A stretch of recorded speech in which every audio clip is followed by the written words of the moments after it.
So let's say you have a particular member of your family, a child that you're going to leave something to.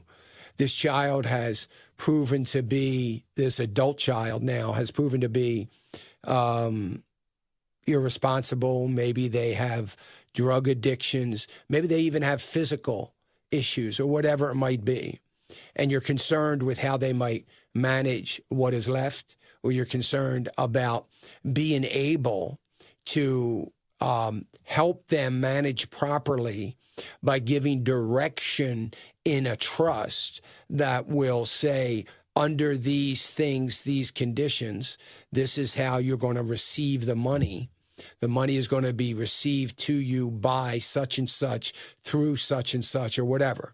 So whenever there's a situation like that, even if it's minor, it's always it can always be beneficial to have a trust. Now, of course, this means that the trust has to be established properly, but it's the best way to do it. You can't really do take care of some family issues like you might have through a will. It becomes very difficult to do that.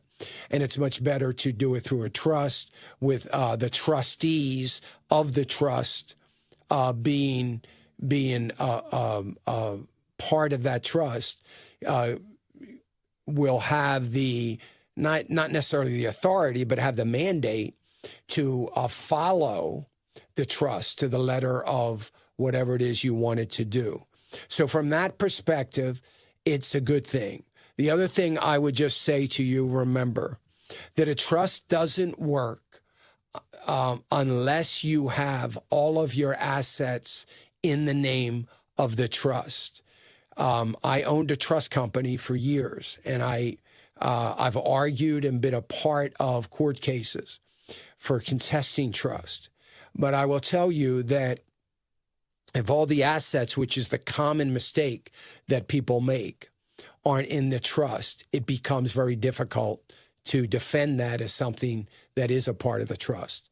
So you've got to be very careful that I have seen third generation farmers put their farm in a open up a family trust, but their farm, the deed of the farm never gets put in to the trust, or they don't have their children or whoever they're leaving that to as trustees of the trust. And so little things that have to get done for the trust to work properly.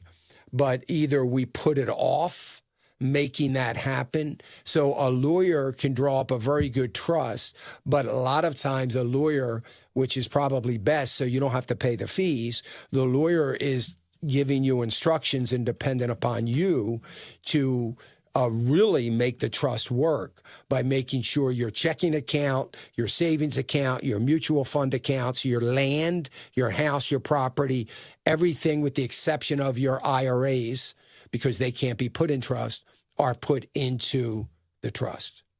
So I think it's a good idea. It can be expensive, but it helps settle the estate very quickly as well. Hey, remember to click the subscribe button right here on the screen. And don't forget to hit the notification bell so you'll be notified when new content is added.